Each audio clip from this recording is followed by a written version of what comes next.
Good morning, you guys. Okay, well, at least right now it's morning for me. I don't know when you're gonna be watching this or listening to it, but maybe it is morning. So if it is, good morning. If it's afternoon, good afternoon. But I wanted to dive into this whole pre-workout meal topic a little bit deeper. So you guys will see that there is going to be linked up a picture of some suggestions. A little while back, I got two specific questions from two different people on some pre-workout stuff, and they were, what specifically should I eat? Well, both of them were kind of like that. What specifically should I eat before working out? So I am doing a full-on breakdown of this. So first, let's start off with timing.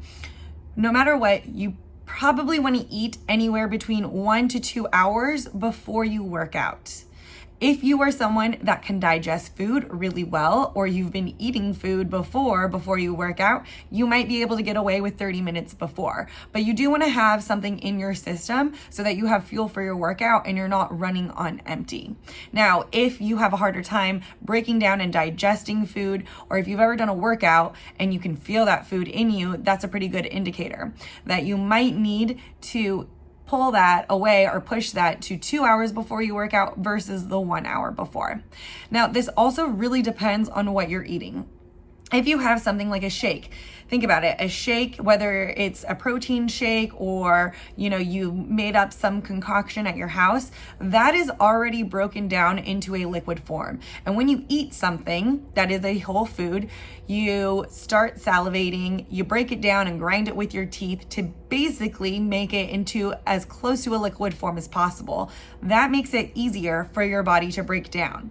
So if you're having something that's like a liquid form, whether it's a drink or even if it's baby food, your body is going to be able to digest that a little bit faster. So you might be able to have that 1 hour before.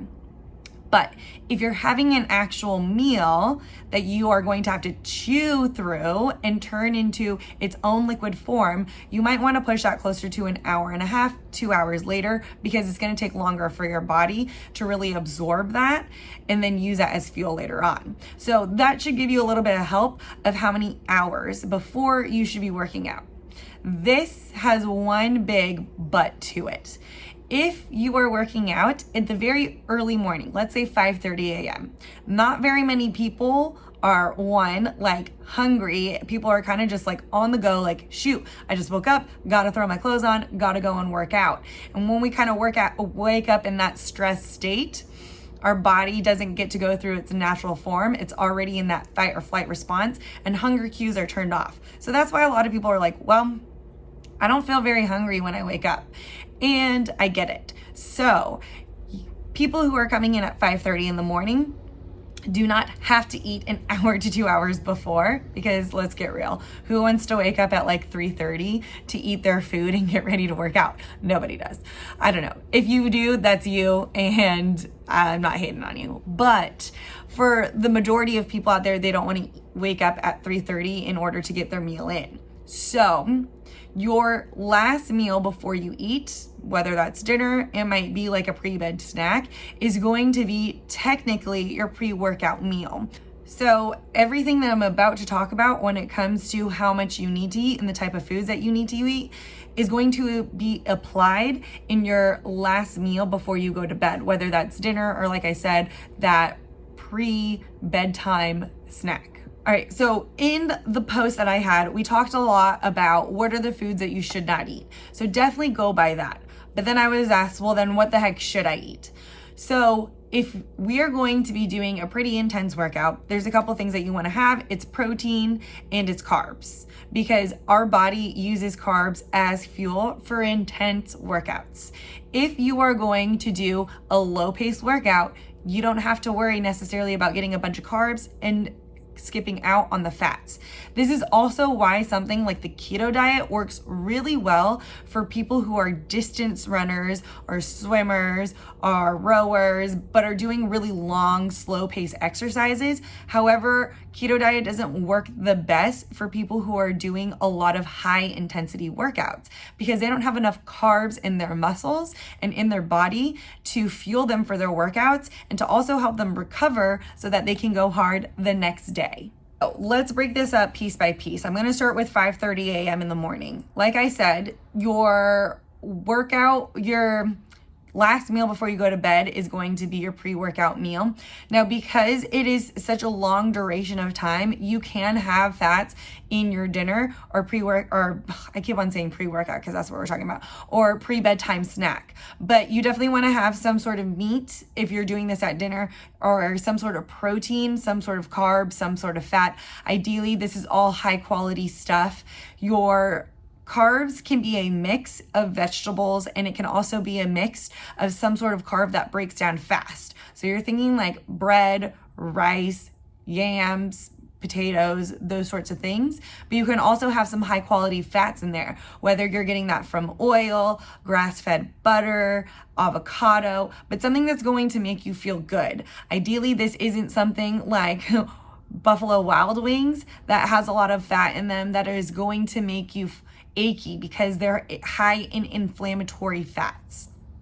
But if you are someone who does want to have something to eat before you come and work out for 5:30 a.m., you're thinking what is going to be the easiest thing to consume, because you're basically having this food 30 minutes before you get in. So I would suggest something like a protein shake. So getting some sort of high quality protein powder, and we can talk about supplements and what kind of protein powder later on. Let me know if that's something that you're interested in by either telling me verbally, shooting me an email, or commenting on this YouTube video. But that's that for protein. You can also do something like Greek yogurt, which is high in protein. And then you got to find some sort of carb. For your carb, you could do toast if you want to eat something. You could also put a little bit of honey in that to add a little bit of extra carbs in it. You could also do something like baby food or the Fuel for Fire packets, which I know that we need to update this in our gym. You could also do some sort of drink like a Gatorade or coconut water that you can sip on either while going into the gym, or you can also sip on that while you're doing your workout, because those are going to be carbs that your body is going to easily be able to access for the workout.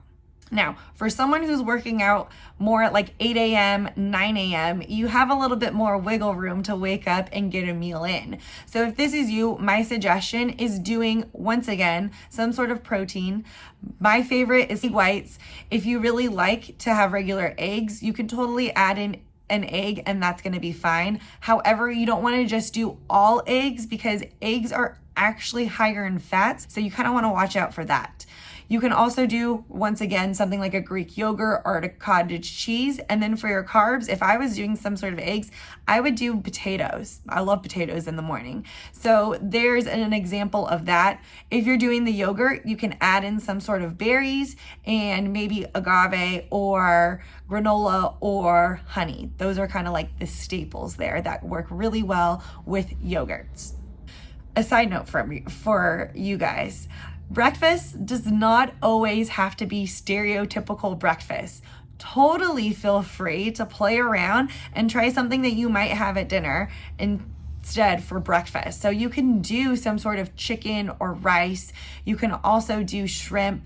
Anything that you would eat later on in the day, just because it's not past 12 and in the afternoon doesn't mean that you can have that for breakfast. It's not like there's these rules of the universe that you can't mix and mingle these food types. All right, for my nooners, at this time, people are a little bit more comfortable with having something like the chicken breast or the shrimp or some sort of meat at this time. So I would have a meal probably an hour to 2 hours before the noon time. This could be your lunch meal if you'd like, and it should be something that is lean protein, and it should also be, once again, carbs. I would do something like chicken and some yams or like some sweet potatoes. You can also do, if you want something more snack light, some sort of lunch meat, and then also like rice cakes. I love rice cakes. Those are easily broken down and they don't feel really full in your stomach. So if you're someone who does have that problem with eating before they work out and you feel like it makes you feel really full, rice cakes are a really, really great go-to. And for my PMers, you basically get to follow the same thing as the nooners.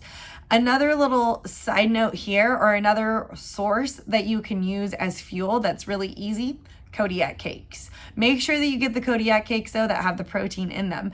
But those are really great. You can have probably like 2 of them, even 3 of them, and that has a pretty good ratio of protein to carbs, and they're pretty dang tasty. All right, now when it comes to the amount that you should have, a general rule of thumb is anywhere between 15 to 40 grams of protein. And how much that is per person or for you is really dependent on the person. A couple things that I look at is 1, male versus female. Females usually need less protein than what males do because we're naturally a little smaller, have a little less lean muscle mass on us. So females can get away with having like 15 to 20 grams of protein. For males, you can still do 15 to 20 grams of protein, but you can also go up anywhere up to 40 grams of protein because you have to think now, okay, how much protein do I need in a day? If I have a male who's 200 pounds, he probably needs to eat 200 grams of protein in a day.